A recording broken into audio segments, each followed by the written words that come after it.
All right, everybody, welcome back. It's now time for our pipeline tackle reel maintenance seminar. We're going to bring them on screen.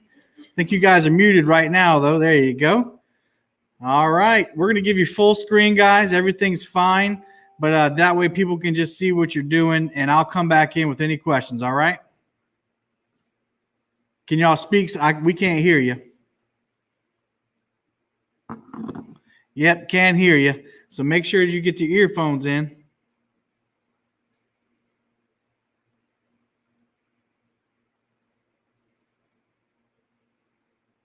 Check. All right, guys, I'll take you out. You maybe restart it and put your earphones in when you come on, all right? Man, we got another huge donation. Wow. Oh, my goodness. Thank you so much. That's Miss Becca Mudtramp0715. She's got a YouTube channel, and she does a little bit of everything. She did a live stream for the first time the other night, and she has got a popper video. Isn't that what it is? She made some peppers and some other things, and she comes on these live streams and supports everyone. She said, another great day of awesome vendors, information, and deals. Loving this being online. Once again, I thank you all for putting it on this way. So, well, thank you so much. And really, Stephen Hervey had that foresight, that they didn't want to let it just get canceled. So they decided that they're going to do this virtual CatCon, and I'm so blessed to be a part of it. So thank you, Becca, for that. That's awesome. I'm sure they'll put it to good use. Well, I mean, they did buy 10 rods. So, and speaking of which, since we're having to wait on Pipeline to get back in, we still got another 4 to give away. So we'll give away one of those right now. Oh, well, Pipeline just jumped back in. We'll give it away in just a second. All right, guys, how's it doing now? All right. Here we go. Perfect. All right, we're going to give you the screen. Go for it. All right. All right, guys. Obviously, we don't have enough room for both of us to set in here. So, Chris, I'm back here behind the camera. I'm going to try to answer some of you guys' questions in the chat since I can see the camera. So what we're going to do is Corey's going to get us started on your basic reel maintenance, something that you can do at home. We're going to show you a reel broke down, show you some things you can do, and show you what you also get in our shop. So Corey, go ahead and take it away, bud. All right. So we've got just a standard 7000 C3 here on the bench. It's just been broke down, opened up. As you can still see, there's tons of grease in here. So we haven't cleaned this reel yet. What we want to show you right off the bat is if you're going to service reels by yourself, you're going to notice there's tons of greases and oils in these reels from the factory. Now Pure Fishing 7000, 6500s, all of your Abus are using the blue grease now. It's a heavy grease. We don't use this grease. Some shops do. We don't because we, as you know, we're kind of a speed shop. So what you're going to notice immediately, you need to figure out what your common failure points are. And typically, most common failure point is your worm gear. This right here is probably 85% of the reels that come through our shop are going to have damaged worm gears. You're not going to be able to see this on the camera, but you inspect these points on the worm gear, and you'll notice one of them, like this point here, which you're probably not going to be able to see, is damaged. Well, that right there is never going to fly. Your pole is going to come across here, and it's going to hang every time. In sequence here, once this fails, a lot of the times it's going to get this cogwheel. And as you can see, I'm not sure how this camera's looking, but all these teeth on this cogwheel have been destroyed, and that's due to the worm gear hanging. So always inspect when you get into your reels. Now, we tear the reel completely down. A lot of guys that service the reels themselves, sometimes they don't get into the clutch plate side as deeply as we do, but we take them completely down.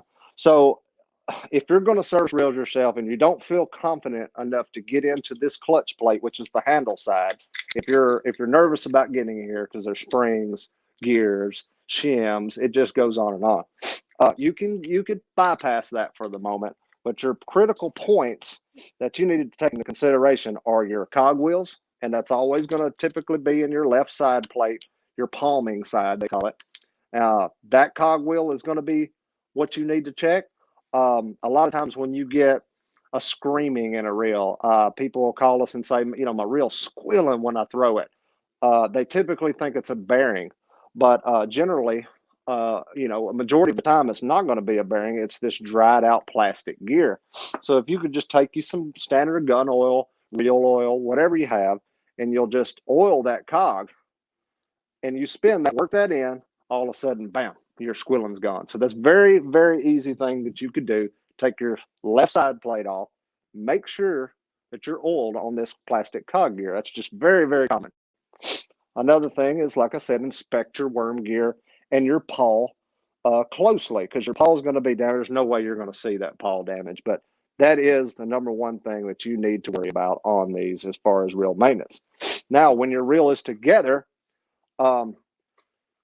we've got them greased. We lightly grease them. We use a spool high speed worm gear oil. We love it. It's very smooth. It's very light. It works very well. So you can get that from Spool High Speed or Pipeline Tackle.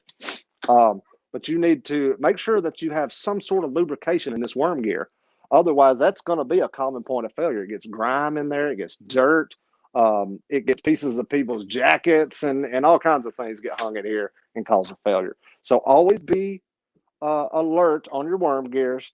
If you don't have grease in here, take some gun oil, 3-in-1 oil, whatever you got, not WD-40, but take some oil, squirt in on your worm gear, and that's going to keep those things lubed and keep them running a little longer.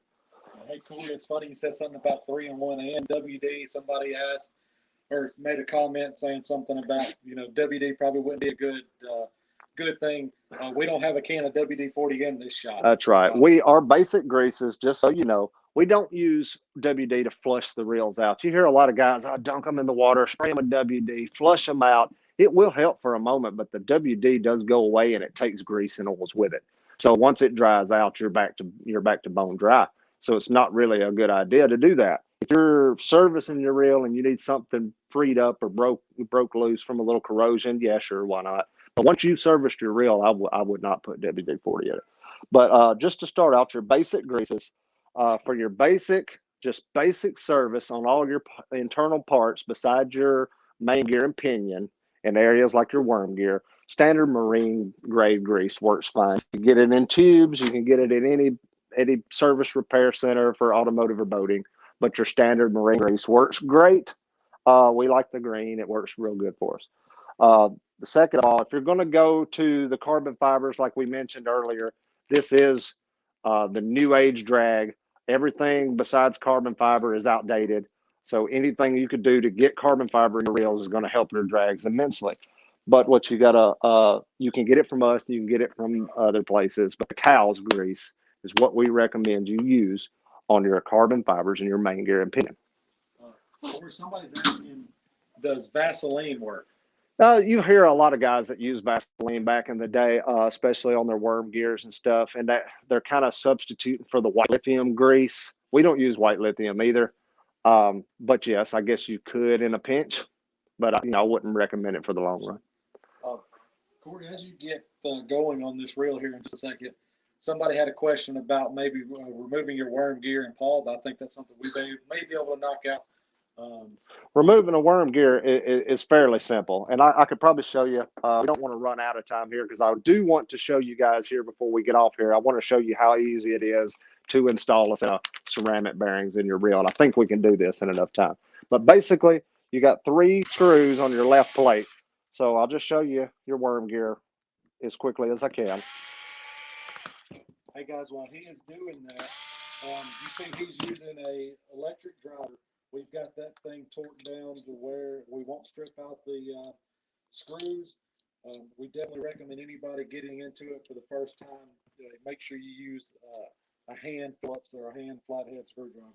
Right, just to keep from scratching anything or over torquing anything or whatever your case may be. First of all, you can take this left plate off. You're going to find a clicker in here always. You're going to have little clicker spacers. So just make sure you keep up with those. Next thing, you need to take this pawl out before you disassemble your worm. So it's simply a pawl cap. Drop that out. Usually your pawl will fall right out there. That's your worm gear pawl. And then at this point, you got a clip. Very simple at this point. Raise this clip up, pull it off there like this. Guess, now your worm gear will be easily removed and you can inspect it. You see that has our spool high speed worm grease on there. That's how you're going to get your reels from our service shop.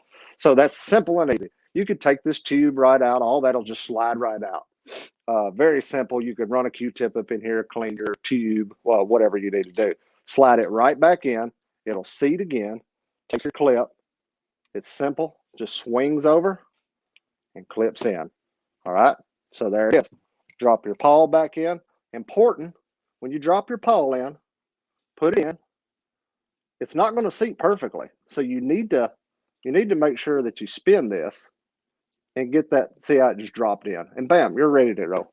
Put your cap back on and your worm gear has been serviced. It is that easy.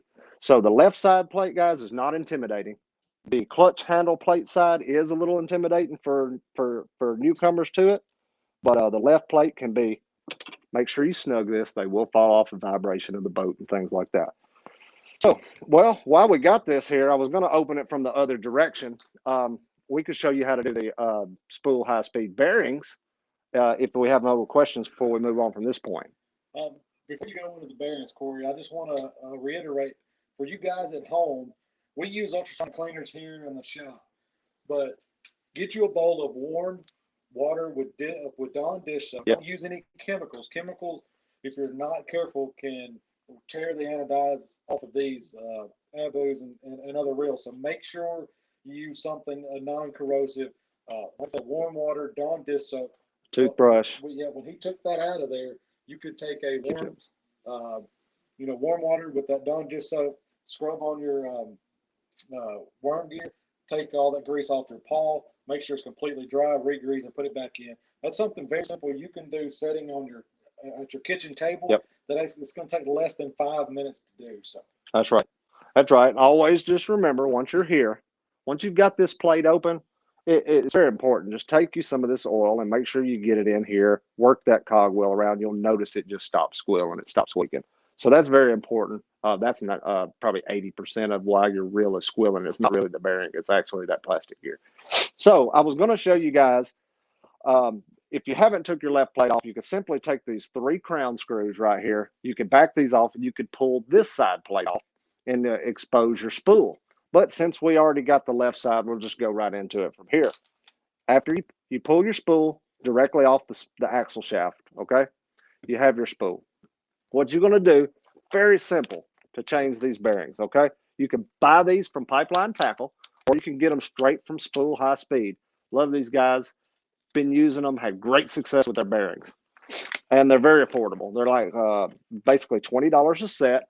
We'll get you a set of ceramic high-speed bearings compared to other companies that run up into $40. And these are quieter, in our opinion, to run better. So what you're going to do, get your ceramic high speeds. First of all, you've got a brake block. You're going to have 2 different styles of brake blocks. Sometimes you'll have a 2-pin brake block, or you'll have the 6. But so you need a small screwdriver. You'll want to pop under here, get directly under there, hold your finger over it, a little bit of pressure, that brake block will pop right off. and when you're taking that brake block off, you notice what Corey done. He did not put any pressure on the outside of this spool here. That spool can be bent if you start prying. So be careful. These parts aren't meant to be beat and banged out of these reels. You should be able to easily snap these things in and out of there. If you're having too much trouble, something ain't lined up properly. Yeah. So it should fall together. So yeah, barely lift, you'll get that brake block out of the way. All right, now you've got to expose the bearing. So what we do, and we get tools from Spool High Speed too. They hook us up with great tools, from tweezers to picks to a bearing puller. Helps us greatly. So what you want to do is bearing puller, anything like that, get in here, grab that bearing and pull that thing out. All right. The only thing that you have to remember on doing this right here is there is a copper shim in there. It's a spring tension shim that's inside the spool. So just make sure you get that out. It has a cup in it. It's directional. So that's all we got to remember. And I'll show you again. There's a cup. It goes in a certain way. That's all you got to remember about these spools. All right. Now you've got a clean cavity. Go to this side. Pull this to one side or the other. That'll pop right off. Sometimes you can just tap the bearing out. As you can see, you have a standard stainless steel bearing from the factory against the unshielded Spool high-speed ceramic bearing. Let's see if I can get them a better picture of this. So just know with our tunes, you're always going to find the unshielded spool high speed, unless we're using their new XS models, which is Japanese bearing. They are shielded. But anyway, typically you're going to find that bearing in our tune. All right. With that being said, let's run on. Putting the spool back together. Start with your brake side. It's got your notch. All right. Here's that shim again. Now it's got a cup. It sets cupped one way or the other. See if I can get this here. It's cupped, so it is directional. You want the cup down, okay? With that being said, just take the cup down, drop it in your spool, make sure it's down. It sits in there just perfect, okay? Other than that, one drop of TSI 321. This will get it. Just one drop in the bearing. That's it. One drop. If you're using the spool magnetic propulsion oil, you want to use like a half a drop. It doesn't need much of this at all, but this is for typically super tuning and things of that nature. So TSI 321, it's a good go-to oil, okay? Simply drop your bearing back in. All right, sets in just like that, flush with the spool rim. You got your brake blocks, they're offset. Make sure your brake blocks are on top. You want to speed it up a little bit, seat these brake blocks, push them in until they click, turn these off. Brake blocks are overrated. So anyway, you want to put these back in. Fellas, you're doing a great job. I got your 3-minute warning, all right? Okay, we're about to wrap up. Great So here, job. next side, spool bearing, pop it in. Bam, there it goes. Put that, push it till it clicks. You're good to go. Slide it back onto your spool shaft, and I'll show you later about the clicker. We'll just move on. Before he gets going, this is going to be a point you want to grease. Definitely want to make sure you grease both plastic cogwheels. Your clicker slides on. I'll just throw it in there, okay? Slides on, your spacers. Bam. Once you get that, bring your button back. You've got to line this up properly. Click it in. Make sure it works. Everything works properly. Throw your screws back to it. So technically, you've just installed ceramic bearings and you've done a worm gear service there. You should get a ton of performance just doing that. Just doing that alone is going to speed your reel up, and it's going to allow you to get a little bit more distance, a little more ease of casting, and it's going to just help the performance of your reel altogether. So quick little job on how fast it is to put in ceramic bearings. So if anybody has any quick questions, I can see we only got probably a minute left. We'll take just a few questions. No, we very rarely come out with extra parts. So we try to put everything back in the reel. We do know tricks to that we can have extra parts if we want to, but we're not going into that. So we're not going to go there. Well, guys, thank you so much. Go ahead. I lost you. Go ahead. Okay, guys, don't be intimidated by these reels here. As long, and Corey, we have schematics here in the shop. We don't use them much. Yeah, but you guys can. Every reel that comes new comes with a reel schematic. And again, if you want to do this stuff yourself and you're just in a tight spot, give us a call. We don't mind help you out over the phone, stuff like that. We would much rather you get the confidence to be able to put these reels back together to maintain them before they actually break, so you don't have to send them into us. So yeah, we'll definitely help walk through stuff if you need it. So just give us a call. Awesome, guys. Thank you so much. And to everybody in chat, reminder, if you use the code CatCon21, you'll earn free shipping on orders over $100, and they'll provide a free service coupon on your next service. Is that correct? That is correct. yes, sir. Excellent. Steve? Well, gentlemen, thank you so much. I think that was the big hit that we hit there with the reel repair. A lot of guys I see that they like to work on their stuff, so they might as well get an education on how to do it right. And I appreciate y'all spending your time with us today. We appreciate being here at CatCon this year again. Awesome. Hopefully we'll see you next year in person. Definitely. No doubt. Hey, we already talked about having a little booth a well-lit booth and everything, so you can do this at CatCon next year for on Yeah, the we live. would love to do that. We would love to be able to demonstrate some more and have a little more time. You know, we had to run Oh, yeah. through that real quick. We could really get a good demonstration if we could sit down and had a little more time, definitely. Awesome. Yeah, and definitely with there being a live catfish conference, an actual in-person catfish conference, the live stream wouldn't have as many time parameters on it, so we could do something like that. Yeah, that'd be excellent. We're Awesome. definitely excited to do something like that. Yes. Awesome show, guys. Thank you so much. Thank y'all. All right, thanks, Dave. Thanks, Kevin. Take care.